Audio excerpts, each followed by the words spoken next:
Hello everybody, welcome into this video. In this one I'm going to set up a Siemens ET200 PLC for establishment of a template from which solutions to a variety of tasks as outlined in the automation discipline of WorldSkills UK can be generated. So I'm working on TAA version 17. What I've done is I'm going to create a new project in this. I'm going to call this here some name that makes sense. So in this case, I'll do ET200 underscore template and then just go for maybe vid, something like that. I'm going to save this here onto my C drive. Again, if you've seen any of the CFD videos or any of the numerical methods videos that I do, I typically will save these onto my C drive before transferring them up onto OneDrive or that for access across multiple devices. But just for security of read writing onto the local drive, I think the C is probably the safest as you develop. So I'm going to go for the C for that reason. I'm going to click create here and let this bring in the TAA template from which we can establish a new system. I'm going to come down here into project view. It's just what I work from as opposed to the, let me see, we'll just move the head up a wee bit. Move this over to here. Keep the left hand side free if you can. This is where the majority of your work is going to occur. So what we're seeing here is 5 main windows, the project tree, the details view, the properties window down here, which is extremely useful. To be honest, from a lot of people, too underutilized. The tasks pane over here, which can be replaced with the likes of the library pane and other panes that are hidden, and then the language and resources down at the bottom, and of course the middle one here is going to be our work pane, if you like. So first thing I'm going to do is I'm going to add a new device. So in adding a new device, I know the type of PLC I'm going with. It's going to be a Somatic ET200 PLC. Now, just for the purpose of demonstration, I'm going to assume that I don't know what the CPU is or what the hardware that's attached to this PC or PLC is. So for that reason, I'm going to do this as an unspecified CPU, and we're going to do a hardware detect just to show how to do that. It is usually useful in industrial or in more professional applications where you might not know the CPU or need the firmware of the device that you're looking to connect to, and you mightn't have any other information other than the type, the model of PLC that you're dealing with, and its IP address. So I'm going to run with an ET200 SP CPU, and as I said, I'm going to go for an unspecified one. Now, I'm not going for the SI Plus or the ASI Plus rail. It's just the standard ET200 SP CPU, unspecified. I'm going to click that. I'm going to leave the firmware version at 2.9 just as the default for this instance, and hit OK. So this will bring me in now the kind of the outline, the skeletal building block for an ET200 SP PLC. Of course, I have an empty CPU space, and I also have empty slots here for input, output cards, IO link cards, analog cards, whatever it may be. I'm going to go to detect here as opposed to going to hardware catalog. If you go to hardware catalog, you'll just be pulling it out of the catalog here on the right hand side. I know that I'm looking at a Profinet connection. So Profinet is simply Siemens Ethernet, and this is the card that my laptop is running. I'm going to click a start search, ensuring, of course, that my PLC is powered on and that its IP address, that my laptop in the first instance is on the same subnet as the PLC that I'm looking to query on the network that I'm querying here, and indeed that the IP address is within the same range. So I have this one in here. That is the PLC that I want to connect to. I'm going to click detect on that, and I'm going to consider this as a trusted device. So this screen will now refresh, and what I'll have here is a digital version of the hardware that I have sitting on a table behind me. So what I want to do next after I do that is I'm going to just double click double click into the CPU, and what it has done kind of in the background, it happened very quick there. The properties page, or the properties pane down here, changed to the properties of the CPU itself, and what it's done is it's instigated this window, which is part of the firmware on that PLC. And what I'm going to do, bearing in mind that I'm not going to be writing any sensitive data or controlling any sort of sensitive processes with this PLC, I'm going to take off all of the security and the access restrictions to it. So there's three main pages in here, and that I can make selections. So I'm just going to go through them one at a time as opposed to clicking cancel. The first page here, the protection of the confidential PLC data, I'm going to unclick that. There's nothing confidential on it. Click next. Only allow secure PGPC and HMI connection. PGPC is just simply a computer workstation to PLC connection. PC being the PLC as opposed to your PC. PG is your workstation. So do you want to just allow connections between your workstation, the PLC, and HMI in your workstation? Well, I could do that, but no, I'm going to open that up as well, because what I will do is I'll bring in some OPC UA and maybe try to connect onto the PLC across other devices. So I'm going to untick that one. Again, click next, and in here I'm going to change this one to full protection, including fail-safe, no protection. Okay. Next, and then I've just to confirm that the protection confidential PLC data is disabled, and that I can connect onto this PLC using devices other than just my workstation and a HMI, and indeed I have full access, including fail-safe level of protection for this PLC. Finish. Now I'm back onto my properties window down here. So again, if you do not see this window, all you simply need to do is click or double click onto the CPU here for this, and it will bring it up. So you can scoot your whole way through the whole lot of this if you like, or you can use these kind of bookmarks, I suppose, for want of a better description, here on the left hand side to filter you through the relevant places. So I'm going to start off here with general name. I'm going to rename this here, say Sean's PLC, and Sean's underscore PLC. I don't like to use spaces. I use underscores instead of spaces for the most case, and I also tend to code using capital letters. There's nothing else I want to do here in general, but what I will show you down here is that this is where you can change your CPU if it so happens that when you do the hardware detect, you shouldn't have a problem, but if you've done it any other way and you want to change your CPU, you can do it here by the firmware, specifically changing your firmware version. If you did want to change that CPU, unfortunately you do need to delete that out and drag in another one, but firmware can be updated in here. And there's nothing else there in that general tab that I am so worried about right now. The fail-safe on this here, there's nothing really that I want to work on that, so I'm going to drop that one off. But where I do start getting interested in what's happening is going to be in the system and clock memory bit. I'm going to enable the use of the system memory byte, and I'm going to leave it at the default for the Pt1, memory byte 1, and indeed the use of the clock memory byte as well, and I'm going to leave that at the default memory byte 0, and just leave that at that. I'm going to come down to protection and security here. Now, the start security wizard was the exact same thing, where we kind of shunted through the 4 windows. But what I want to do down here is I want to click this update password encryption. So not all the time will you see this button, or it'll not always be available to press.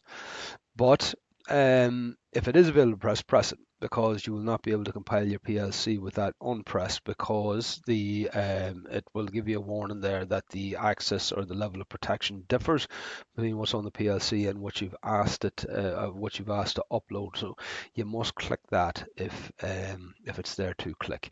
There's nothing else that we're worried about in here now. Okay, and I'll move on down to the next one. Right under that is OPC UA. And I want to activate the OPC UA server. I'm going to click OK on this. This is just a security note saying here you're now open up communications on OPC, and you don't have a configured security level on this. Are you okay with that? Well, I am, because as I said, there's nothing untoward or nothing really that anyone should have any major interest in this. Okay, there's nothing else that I want to do in here. So bear in mind, yes, that it is the server that you are turning on here. Where are we up here now? Hold up, let's just stall there a wee bit. Activate OPC UA server. Okay, there's other down the bottom here. You can activate OPC UA client. It's the server, not the client you want to activate. So make sure it's the top one there that you click. Now, the very last thing I want to do is on my runtime licenses. On the ET200, I have a choice of no licenses up to small, medium, and large licenses. If you are configuring, for instance, 1200, you'll only have one option on that. So my general guidance on any of these here, when you're talking to students for that, is that if you have a pink field, right, select into the field and choose the thing that restores it to a white or the Siemens grey field. And small license is what we're going to select on that one. And that is all that I want to do as far as configuring the CPU goes. I can see here that my cards have been defaulted. Not defaulted, my cards have been brought on, and they are reflective of the cards that I have installed on the hardware, which is 2 digital input cards, 2 digital output cards, and a communications master, a 4-way communications master, or an IO link card. There is things that we can configure in here, but for automation in WorldSkills, it's not really crucial. So, for instance, rising and falling edges can be treated to a limited extent in these, but after you've really done the CPU here, there's nothing else to do with the CPU, the digital inputs, digital outputs. Now, the IO link card, there is something we can do in this. Now, the IO link hasn't come into automation just yet in WorldSkills. It is in mechatronics. We do have an IO link card on this. So what I'm going to do is I'm going to treat this, because we may as well look at some IO link. It might just be a matter of time before IO link comes into automation as well. All right. So nothing else that I want to do on this except until I come down into my card, to my link itself. And then in here, right, my input output is 3232. I tend to change that to 6464. Okay, and there's nothing else in that. Now my ports is fine. We can configure them ports, and we do configure them ports using the specific port configuration tool that you access by right clicking over that card. But the IO addresses there, we're back to the 6464. For mine, what I like to do from the input and the output, when it's IO link, I'm going to go way up the register to 10. Right, so starting an address byte 2 for the input, and the output I'm going to go way up to 10. Now, why? Well, the reason 2 is there in the first place is because 2 is the next available byte on the inputs, and 2 is the next available byte on the outputs, because byte 0 on the input is taken up by this card in slot 2, byte 1 on the input is taken up by this card in byte 0 is taken up by this card in slot 2, byte 1 is taken up by this card in slot 3, and then byte 2 is the next available one. And similarly there, from the output perspective, byte 0 on the output is taken up by this card in slot 4, byte 1 on the output is taken up by this slot by this card in slot 5, and the next available byte after byte 1 is indeed byte 2. So that's why those defaulted those bytes. I'll move them way up into 10. Not that we're ever going to have byte 2, byte 3, byte 4 by digital inputs, but when I move it way up the register there, I'll automatically recognize this, that it is onto the IO link inputs and outputs as such. There's no other reason other than that. Okay, so that is the configuration of the PLC complete. So next thing that I want to do in this is I'm going to take myself on down in here to PLC data types, and I'm going to add a new data type. Right, so I'm going to select that, I'm going to F2 that, and I'll call this one here, let's go for UDT underscore seek. So user defined data type UDT underscore sequence. So what sequence data types do I need? So for every sequence that I run on this, whether it's 1 sequence, 2 sequence, or 3 sequence, or sequence 1, 2, 3, or sequence A, B, C, they're all going to have common, every sequence is going to have common provisions in it. One of the provisions there that all sequences have will be steps. So I'm going to write a small w, step. Now the small w stands for word or integer. So I'm defining the type of data in this data type. I'm going to define the step here as being word data or an integer data type int. Oops. Right. Now the other thing there that all sequences will have is going to be completion. There's going to be at some stage this sequence is going to complete. You'll see maybe a lot of people using memory bits for that, and turn on a memory bit or turn on a flag, blah blah blah. Yeah, you can do that. I tend to stay away from memory bits in all circumstances that I can, with the exception of the clock and the system memory bits.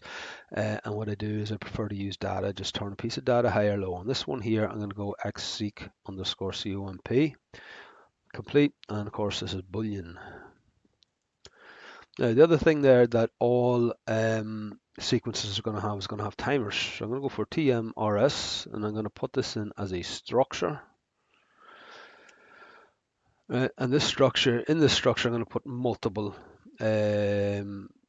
timer substructures, and within that timer substructures functions. So I'm going to go for timer 1. Now timer 1 I'm also going to enter in as a structure. Not a string, but a structure, stru.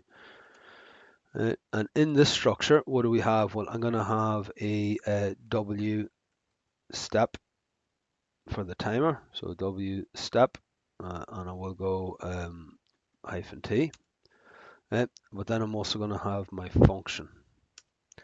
So the step is an integer. So the reason this will come clear maybe when we look at an example in a later video, but every timer, every dwell in a sequence is going to occur at a certain point in the sequence, and the way that I keep track of the points or the place we are in the sequence is by steps. So for instance, if I have an a plus b plus 3-second dwell b minus c minus, I know there that the dwell happens in the third step there after the a plus and the b plus. So I can specify that when I hit that step, start the timer, and that's what that step there is for. The function itself is the IEC timer itself, and this is where we can write in the codes to tell what the to specify what the preset time is, read the elapsed time, set the input, and also then read our output. I'm going to delete off this line 7 here, this row 7, and what I'm going to do is I'm going to take my timer row here, Control C, and then I'm going to Control V that. Oh, sorry, put it underneath, Control V. Control V, and that's why I leave the 1 at the end instead of first timer, second timer. Anytime there that you know you're going to increment more and more parts, make sure you leave the increment number at the very end, because when you paste it, TIA will automatically up the integers. So I'm going to go for 8 timers. You think that is very generous allocation, but the saying goes, it's better looking at them than looking for them. So the next one here, I'm going for counters, and that's going to go into a structure as well. And in the same fashion, I'm going to have counter 1. This is also a structure. Counters in the sequences have a couple more provisions there than the timers in the sequences have. And the first thing we're going to have here is going to be W step, right, hyphen increment. So I have an increment step. So when I hit a specific step, I'm going to increment from, I've done this once, I've done it twice, I've done it 3 times. Then I'm going to increment up until the amount of increments that the sequence specifies that I'm required. What I'm also going to have here is a W step, and this is a check. Right. Sorry, let me change them to integers. And indeed, I'll tell you what I'm going to do. I'm just going to put that as check 1. Why? Because I don't know why increment came to me first. I think I was just thinking about counters. I usually put the check first for no other reason. Then it's probably just a habit now at this stage, even though that correction didn't lend itself to evidence of a habit, but it is. And when the habit gets in, it's hard to turn it off or ignore it. And then I put in the reset step. I'll just call it RST. on there. So I have every counter. I'm going to have this thing that the way I deal with counters is a check step. I go to the step and I check is the counter done or not. And depending if it's completed or not, I'm going to do one thing or not. I'm going to have the increment step, which I just explained, is that it's going to come to that step and it's going to increment up one. And then a reset step. At some step during the sequence, I want to reset my counter back to its preset value. And the last thing there that I'm going to have is my function. The function itself for this, and this indeed is the IEC. And I'm just going to go for the regular IEC counter, right? So in here we have a whole world of other pieces of data, booleans and integers. So in the same thing as I did before, I'm going to delete row 10. I'm going to shrink counter 1. I'm going to highlight all of row 5, Control C, put my highlight all of row 6, Control V to paste, Control V to paste, Control V to paste, paste, paste. Now I'll go to 8 as well. All right, and that's it. So that is the UDT for the sequence. I'm going to close that up. Now I'm going to add in another data type here, and this one here, I'm going to click onto that, F2. This one I'm going to call DI, my digital inputs. So these are going to be all Boolean data. And the way I write these ones here is, and you'll see it why later, this is, as I said, a template that I'm setting up. So there's a wee bit of setting up in a template so that we have minimal adjustments to do whenever the task to which we're going to mold this template is observed. So this here is the way I'm going to do this here is just going to make it slightly easier for me to set this template up. So what I'm going to just simply write this here is input 0. There's Boolean data, and I'm going to bring all this down to 15 more elements. So I'm at input 0 down to input 15. Okay, right. I'm going to add a new data type, and this one here, maybe you might have guessed it. I'm going to call this one DQ. Digital outputs, right? And I'm going to call this, instead of last one I did I think was IP, right? I'm going to put this here to OP0,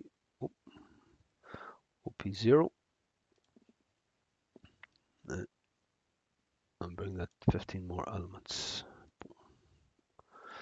All right, so there's my inputs and there's my outputs. So bear with me on this one. It'll make a wee bit of sense when we come back to it. And what I should have also did was prefix that there with UDT. I thought it looked a wee bit bare. F2, UDT. Right, now I'm going to add one more for now. F2 and UDT underscore MGMT management. And this one here, I'm going to bring in a couple of pieces of data that's going to help me to manage how my sequences run, how my PLC code executes. Okay. So the first one that I'm going to bring in is going to be called save status.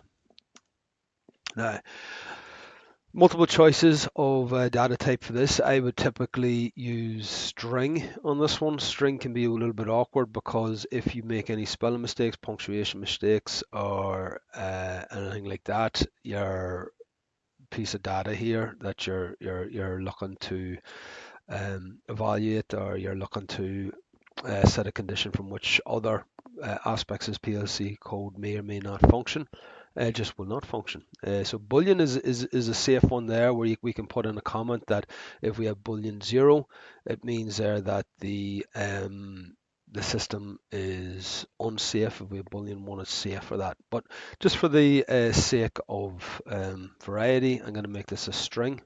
Default value, just don't put any default values, my suggestion, into the UDT. There's place for that later on. But we're just putting a safe status. And the reason for that there is that I'm going to say if the system is safe, I should execute. If it's unsafe for whatever reason, I shouldn't execute, or I choose what not to execute. Okay, next thing here is going to be my run mode. And that is, I'm going to leave that as an integer. And my run sequence. leave that in as an integer. Now there is other things that I would normally put into this UDT as well, including the likes of conveyor speeds, into the likes of sequence counts, how many times I've executed sequences and so on. And I'm going to leave it out for this here. It don't really come in automation an awful lot. We like to leave the template as flexible as possible, but what I will do is go through a couple of different examples of world skills tasks in later videos, as I said, and as they do come up to these, we'll bring them in as required. So follow on with the series best you can. But what I will put into this one here is my timers and my counters as well, because there is cases there where timers and counters are going to suit me whenever I run my management sequence. So I can copy and paste these in, but it's just as quick for me just to do it in the timers. Now timer 1, the one thing about this one here is that these just need to be functions. Oh, timer 1, IEC timer. Right, there you go. I'll just keep the function on it. Timer function 1. All right. What's the deal with that? Well, the deal with this one here is that I don't need steps in this one. So this is why it's slightly different from the sequence ones, because the management function that I'm going to run does not have steps. The sequences have steps. The management function does not have steps. Right, so I'm going to control C, and then let me just see, can I drag, we can paste that, and will it keep the, it will. Right, I'm just going to take these ones here, function 2. No way that. Yeah, this is because I lifted the mouse. Right, there we go. Right, so there's my timers, and then similarly, I'm also going to do counters as well. There's going to be a structure, and there is no check step. There is a reset step, of course. We need to be able to reset our counters or set where our reset is, and the increment on that. There's no real increment on that. I wonder now, should I even bother putting in the reset on that? No, I'm not going to put in the reset. I'm just going to do it the same way as I've done the other one, and we'll code the resets and all in the code where they do come up. Counter underscore function 1. That is an IEC counter. And I'll just take 4 more. That's there. Delete. Okay. Right, it says 4 UDTs done. And again, there is more to go in. We'll have IO link ones to go in, and we'll have data transfer ones to go in as well. But these are the principal ones. You can do an awful lot. You can do 90%, probably within automation. You probably can do 99.9% of what you need to do with just them 4, and very little modification to them. Now, what I'm going to do here is come on into PLC tags. I'm going to add in a new tag table. I'm going to rename this tag table here DIDQ. And in this tag table, I'm going to put in all my digital inputs, my DIs. My user-defined data type is UDT DI. And this one here will give me IP0 down to IP15, what we had formed in this user-defined data type no more than 10 minutes ago. And I'm going to start with input address byte 0, bit 0, 0.0, and as we'll see, that there now is going to drop us all the way down to 1.7, byte 1, bit 7. So there's 2 full bytes used in that. And you might have guessed it, next one is DQ. It's not a UDT DI, this is UDT DQ. Right, and as we can see in this one, this is going to take me from output 0 down to output 15. Now, the thing about it is that it is addressed, it is hard addressed still to the input register, which I do not want. I want to change that I till a Q, and I want to start back at byte 0, bit 0. Now, if you're not comfortable clicking in and knowing what to do, you can always drop down that box, and there's the register identifiers. You can have them as inputs or outputs in this case, and then your address is your byte, what card you're dealing with, and then your bit, of course, is your bit in that byte. So that's them there. There's the DI and there's the DQ done. Okay, we're at 29 minutes now, so what I'm going to do is I'm going to close up this video, finish up this video for now. So in this video what we've done is we've brought in an ET200 PLC through a hardware detect workflow, and we have adjusted the properties of the PLC to make it applicable to our own personal project in this, whether it's renaming the project and activating certain provisions and facilities that the PLC has, including the system of clock memory bytes as well as the OPC UA server. We've also created 4 user-defined data types, one for sequences, one for management, one for digital inputs, and one for digital outputs. And we have created a tag table, and the tag table is going to be our way of telling the PLC what to expect whenever it sees the various pins on its digital input and output or digital input cards go high, and what pins on its digital output cards to send high in code. So let's close it up on this, and in the next video we'll take it on to the next step by creating a couple of data blocks and writing our first functions in code. Okay, thanks very much for joining, and yeah, hope to see you in the next video.